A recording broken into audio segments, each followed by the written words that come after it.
camera's a little bit lower than it normally is. Okay. It's fine. That's all right. It makes me look taller. Yeah. Alright, whenever you're ready. Welcome back to Belmont Bunch for week, I don't know, of the season. We're doing games 24 to 27. I was able to be at two of them. One of them with James, our producer slash executive producer slash get out of the screen. Let's talk about the Columbus game to start. I was at this game with my brother and my dad. The Isles, we were all, before the game, we were on the train to Brooklyn and we all were like, score predictions. We always do this. Score predictions, first goal predictions. And I said 5-2 Islanders. I said they break out offensively and Grice plays well. I was wrong about both. And one of them I was extremely wrong about. Actually, I guess both of them. And then we had my dad, who picked, I think he picked 4-2. And also said that the first goal would be Bailey. Oh, who did I say? I said the first goal would be Barzal, I think. Well, super far off. And then my brother, wow. My brother said it would be 3-1, so we got the difference right. And he had Lee scoring first. Which brings us to a minute and 18 seconds into this game when Anders Lee scores, and my brother turns to me and goes, woo! And I'm like, I'm celebrating the team, but I am also annoyed at my brother. The beginning of this game, we were coming off of, as we talked about last week when I was in the sin bin, some bad losses, and I should have been harder on them, and we're going to talk about that in a bit, about the expectations, how we as a fan base, I think, now have to raise the expectations, because this team at this point has proven their win percentage is fantastic. They could probably win some more games in regulation. That's been a thing that's been a struggle a little bit recently. But they are a great team. They're one of 4 teams in this league to have passed the 40-point threshold. So we have to start expecting this kind of intensity, this kind of like rebound game. Though this wasn't perfect, I don't want to say, there was a game this week that I thought was a fantastic, perfect rebound game, and it's pretty obvious which one it was. But in this game, Grice makes 9 saves early on. We were giving up a lot of shots, but I didn't think they were super high-quality shots, so that's classic chart-breaking Islanders madness. Poor Dom Lachuzin and his charts. Good guy. He just desperately wants the Islanders to start matching their statistics with their winning percentage, so that his charts look better. They look pretty good overall. It's just the Islanders are an outlier. But Grice comes out with dizziness. And, the crowd at Barclays was actually fantastic. Obviously, it's not as loud as the Coliseum, but that simple acoustics of how tall the roof is versus the shortness of the roof at the Coliseum. But at the Barclays, really great crowd, really energized crowd. For the first time in a while. No, I shouldn't say that. I went to the Pittsburgh game too, and though they lost that game, the crowd was really into it. Barclays has had a little bit of a rejuvenation this year. That's sort of what happens when a team's really good. People show up to the games, and the attendance has not been bad. And overall in the league, the attendance is not great, but you have to factor in their second home is an arena where they can only hold 13,900. Goaltending in this game. Gets a combined shutout. Unfortunately, neither goalie... Well, Grice gets the win, too, on his 9 saves in about 8 minutes of play. I feel like I'm being mean to Grice. I'm not. He was just dizzy.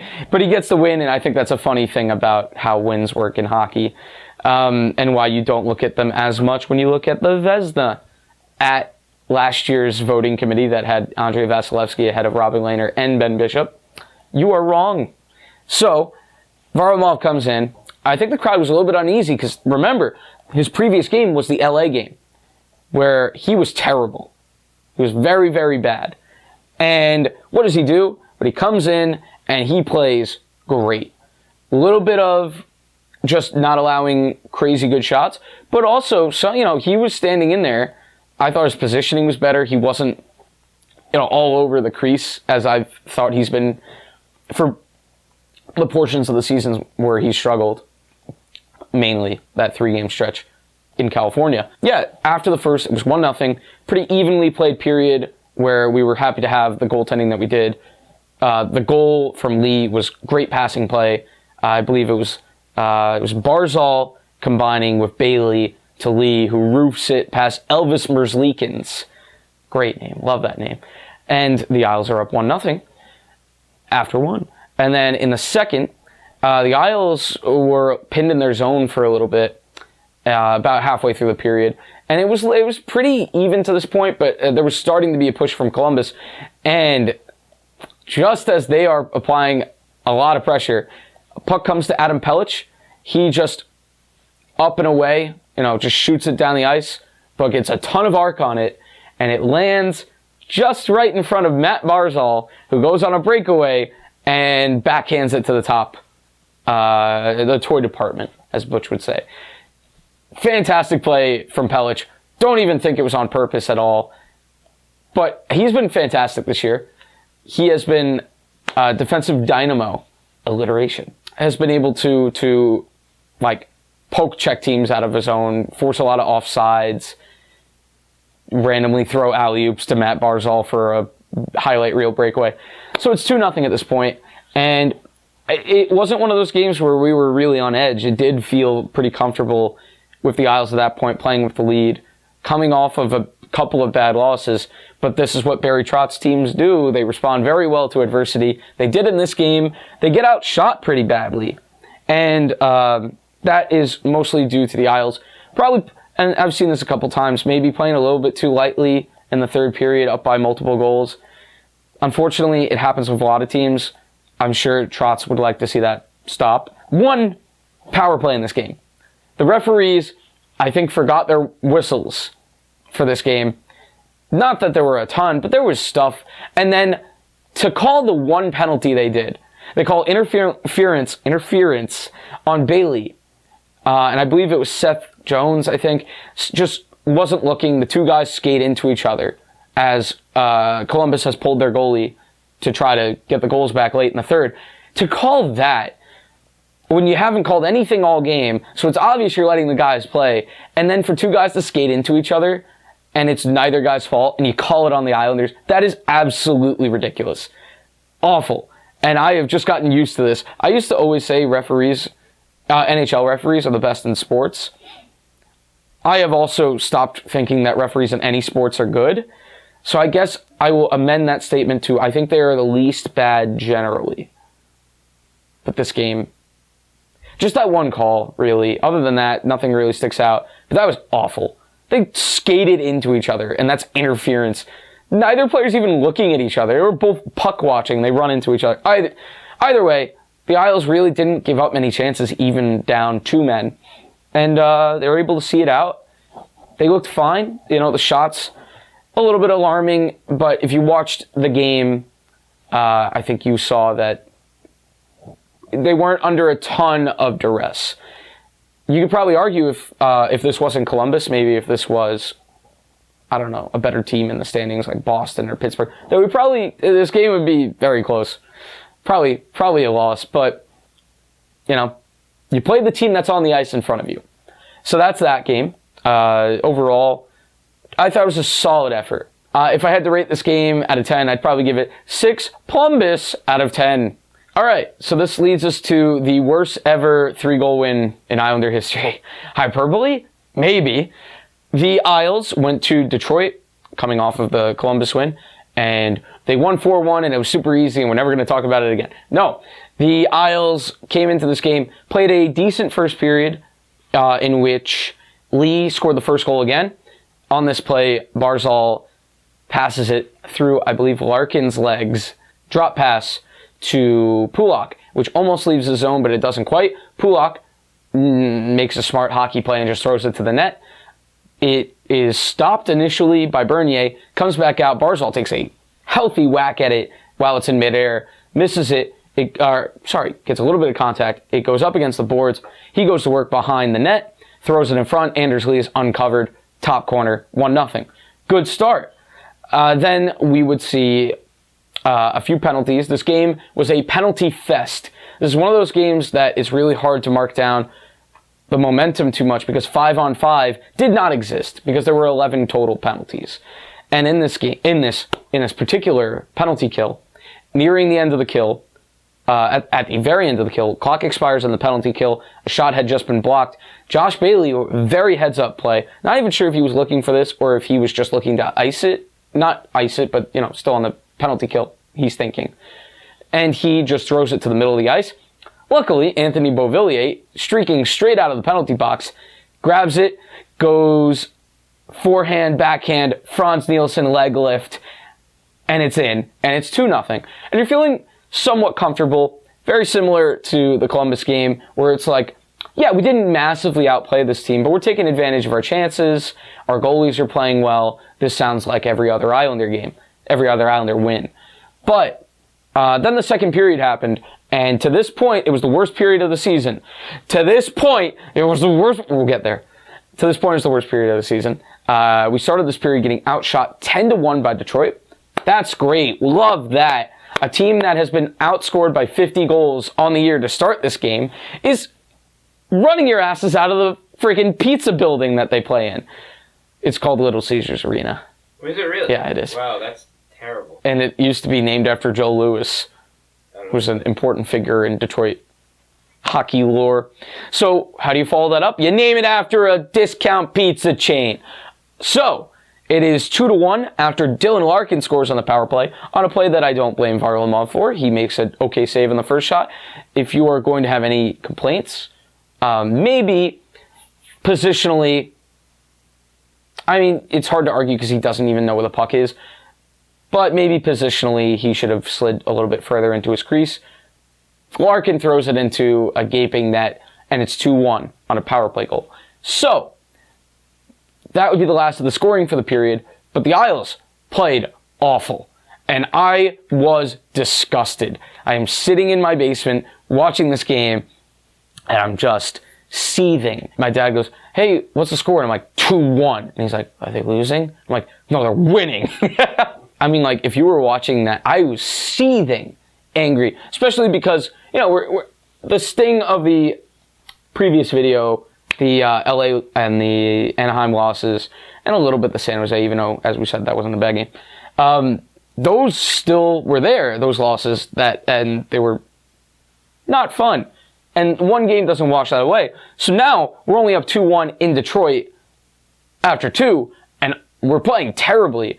And I am like, is this team going into like its first big we suck period of the year? Not quite. Luckily, Jordan Eberle gets a power play goal. Shot from the point. Sorry, not on the point. This was a power play goal, the third one. That would be the fourth one, the point one. Barzal has it down low to the goalie's right. Throws it back to the point, condensed on the power play. They were trying to suck in the defense. Shot hits off Lee's chest, which is great because Bernier thinks that it's coming at him, and it bounces out to Eberle and it slots it into the empty net. Very similar to the goal we allowed. So just poor Bernier, bad luck there. But it is 3-1 now, and there's a little bit of just like, the tension has been cut a little bit because they're playing better to start this period. Eberle getting his first goal of the year, you just feel monkey off the back.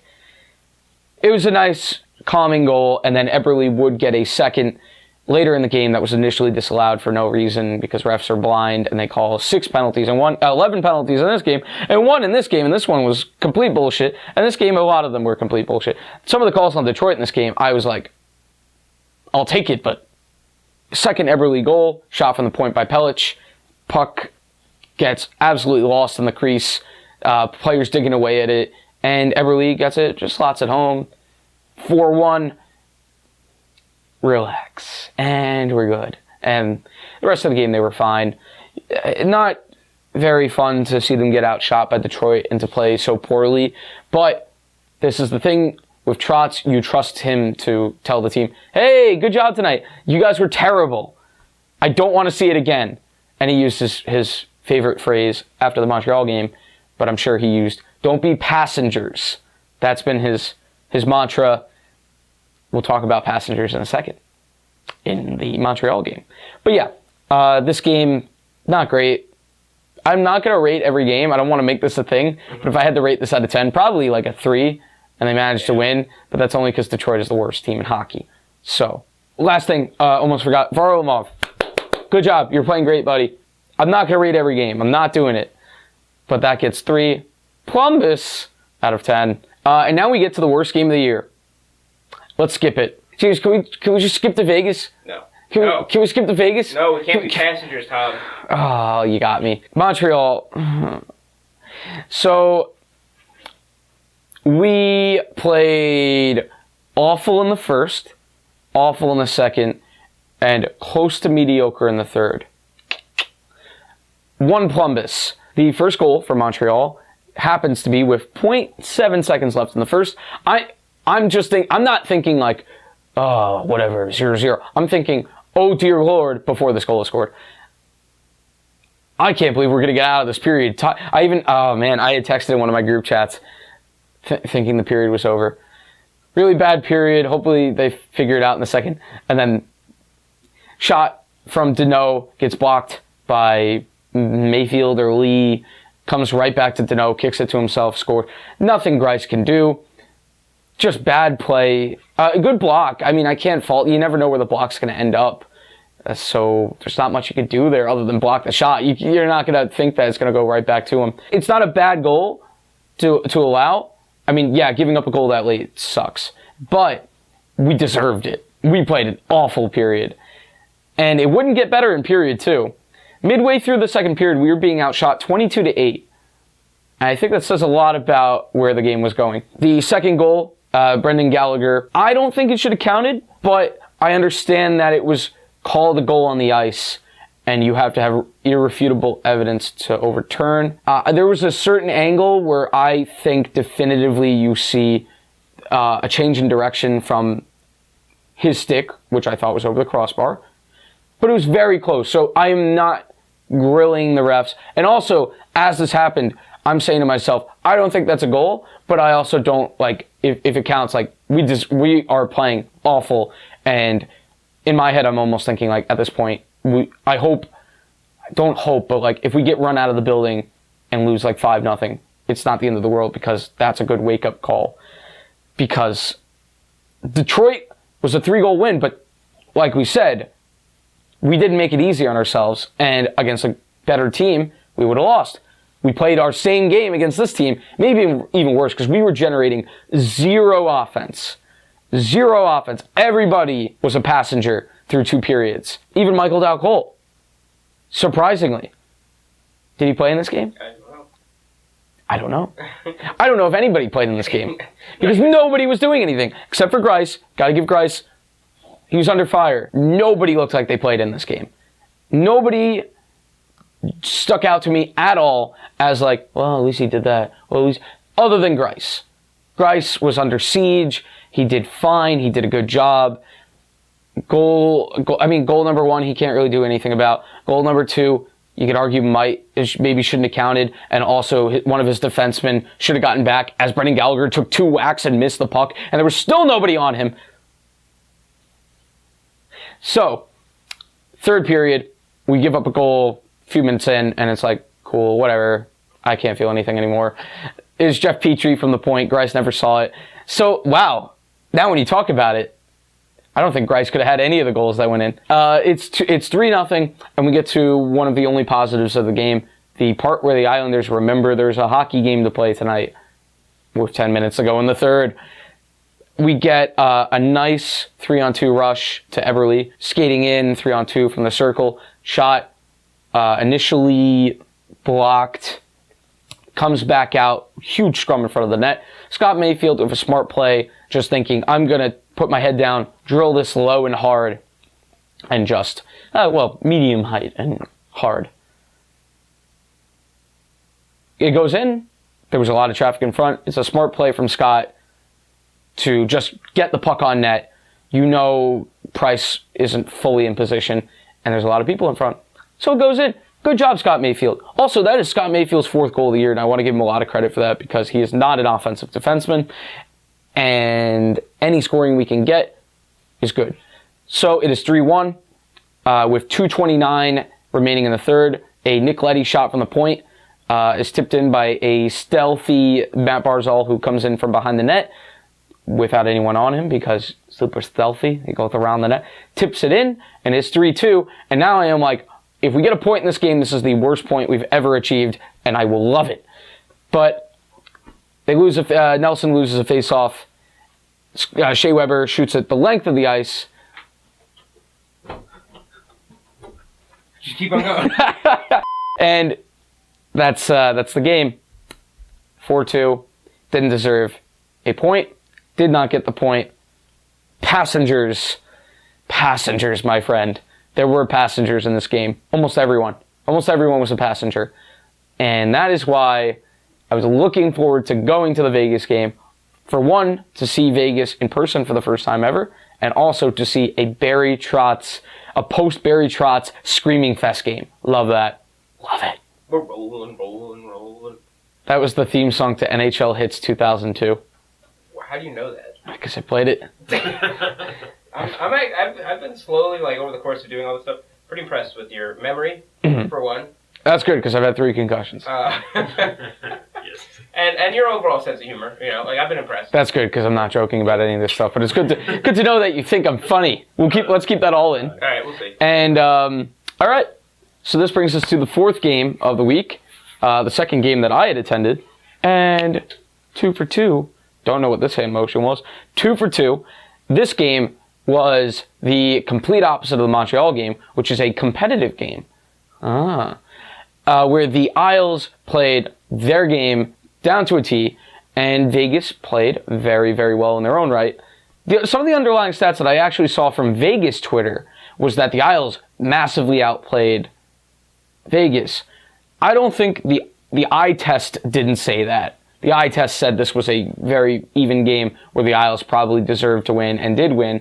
Vegas did very well to scrap their way to a point in this game because they were on the end of an East Coast trip. We just saw how tough it is to go out west. So coming east for them, very impressive trip for them. They almost swept New York State and New Jersey. They won 4 in a row coming into this game. They had beaten the Rangers, who had been playing well. They had beaten the Devils, who exist. In this game, Cal Clutterbuck would get us going with 4 minutes left in the first. To that point, a lot of chances for both sides. Goaltenders playing great. Malcolm Subban playing great.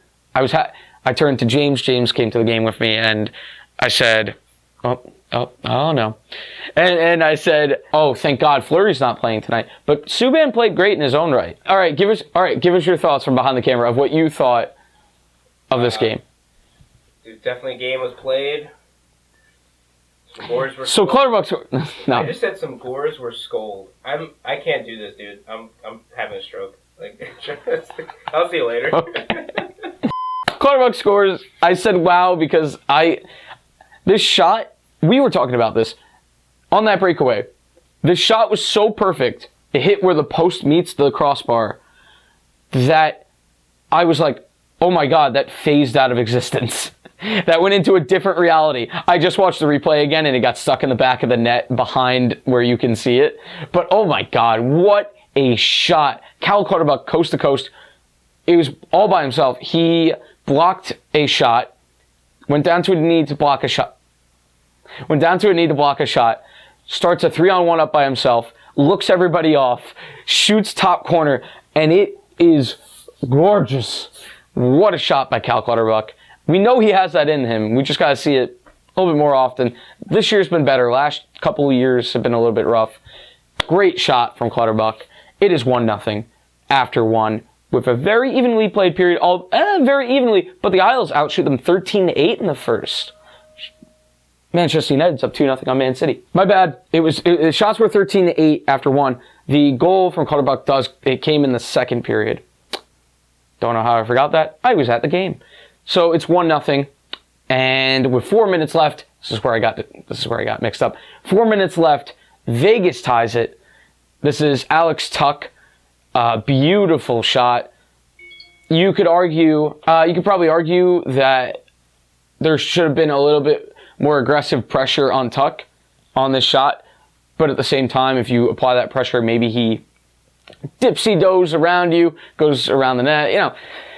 Tough one to really criticize, but a wonderful shot from Alex Tuck. And now this game, which has been to this point a fantastic game, great atmosphere, 94% capacity at the Coliseum. I just looked that up. Great end-to-end action, and it is 1-1 on 2 beautiful goals. And we go to the third, tied at 1. To this point, this is just a fun hockey game, and people, I feel like people that don't watch the Islanders say they're boring. If you watch the games, even if the scores are low, they're entertaining games. The Islanders give up chances, and their goaltending makes good saves, so you're going to see chances. That's why I was saying to James, the best hockey is uninterrupted, just end-to-end, no-whistle action. We saw a good portion of that in the second period. In the third period, we got to see what you would dial up when you say to your team as the coach, chip and chase. Puck gets shot near the Islanders' own blue line, deflected in by Nelson, obviously to keep from the icing. This puck goes in deep, where Anthony Beauvillier strips the defenseman, throws it to the front, one-timed in by Nelson. It is the exact thing coaches talk about when they're saying chip and chase. Just get the puck deep, go to work, and look for an option. Anthony Beauvillier, this is a fantastic play from a player that's on pace for 50 points and is really on pace to becoming my favorite player on the team. Tito! Tito! You sounded like that guy, the blue guy with the wings from episode 1 of Star Wars. What's his name? I only want money! Those Jedi mind tricks don't work. Don't work on me! It is 2-1. We are holding steady. That's a reference to one of my friends. Keeping that in. And Leo Komarov. This is the part where I mentioned Leo Komarov. Everybody duck and cover. This is where I duck and cover. The tomatoes are going to be thrown at me. I have thought since he came in for Del Cole that he's had okay jump. Don't hurt me. This part might not be as controversial. He is better than Del Cole. Woo. Whoop-de-doo. Everyone's better than Del Cole. Ugh. I'm better than Del Cole. Let's not go too far. And Komarov just brings a little bit more physicality, some more leadership. Him and Beauvillier slap each other before games. You can't deprive Beauvillier of that. And, I just think he has a few traits. Like Del Cole, I just think of him as okay, pretty good defensively, no physicality, no ability to generate any offense unless there's an empty net that he is shooting at, and even then he just squeaked it in. I'm not going to let him forget that until he scores a nice goal. And you're also talking about a guy that has 5 goals in about 60 games in his career. So he's bad. He's a bad hockey player. Wow, that's mean. I'm sure he was good at some point. He is not now. Sorry, really sidetracked. Because I was giving Komarov credit, and then late in the third, he gives the puck away in our own zone. Vegas scores off it, and I just remember thinking in my head, and I think I said to you at one point, Komarov's, he's got a lot of jump. And he gave the puck away, and it's in the net. And it's tied with less than 5 minutes left in the third.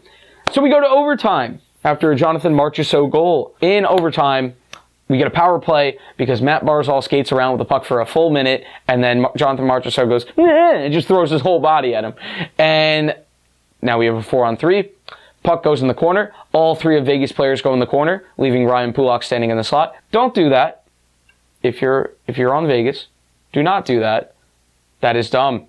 Puck comes to Anders Lee, who brings it out of the pile, throws it to the front, and a little bit of a pause gets all of the desperately retreating Vegas defensemen to basically slide past him, giving him a wide open shot, low, hard, into the net. Great play by Pulock, and the Islanders deservedly win this game, and very much make up for the awful Montreal game. There were no passengers. I will say pretty much no one was a passenger. No one was a passenger, but Komarov, dumb play to give up the lead. James's favorite player, Ross Johnston, with the shimmy. He played 12 minutes in this game with Barzal and Bailey and held his own. Don't think he created much offense, but he kind of just played a less skilled version of the Anders Lee role, which is get in deep, get in front of the net, wait for Barzy to decide that you were worthy of him passing to you. And generally, great game. Varlamov, very solid again. Varlamov has been very, very good recently. Maybe even a star of the week, perhaps. Ryan Pulock has been playing very well, and I will rectify the fact that I have not been giving our defensemen love in the stars of the week. And that's where we're going to go now. Segue of the year. 3 stars of the week. We forgot to do it last week, and you would think that we would care enough to go back and do the stats all the way back to last week. No. So, number 1, Semyon Varlamov. He had 2 wins and 969. 969 save percentage, which is not great, not fantastic, not very good, not amazing. It's nice. That was fantastic. He unfortunately does not get the win. He should have had 3 wins. Doesn't get the win for the game against Columbus, where he played 2 periods and a half. Don't sue me. Sue NHL's scoring people or whatever. I don't make any sense anymore. Ryan Pulock, number 2, breaking the glass ceiling of defensemen in my power rankings. I need to start giving defensemen more credit, because that is what our team is predicated on, and it should be the thing that I promote. So for every week in the past, put Devon Toews as the number 3 the player, and then bump the other guy out. Ryan Pulock, game-winning goal, 3 assists, played very well. Anders Lee, finally heating back up again, gets 2 goals, 2 assists, and looks back to what we hope from him. Sin Bin, Leo Komarov for the giveaway to give Vegas a point. Not that that affects us in the standings. It's just the Isles have been struggling to get regulation wins recently, so that's a little bit annoying. And now with the new way the playoff system works, that is a tiebreaker. So at the end of the year, if we lose 1 spot in the standings because of regulation wins not being there, we can blame him. Everybody blame this man, and not Michael Dowcole. Michael Dowcole would be on the list, but he doesn't play anymore. And also just assume for every week past that Michael Dowcole could be in the sin bin every single week. I am a vengeful god, but I am also a forgetful god. And on that note, that is the end of the video. Give this video a like if you feel it deserved it. Treat me like Barry Trotz. Tell me if I'm a passenger.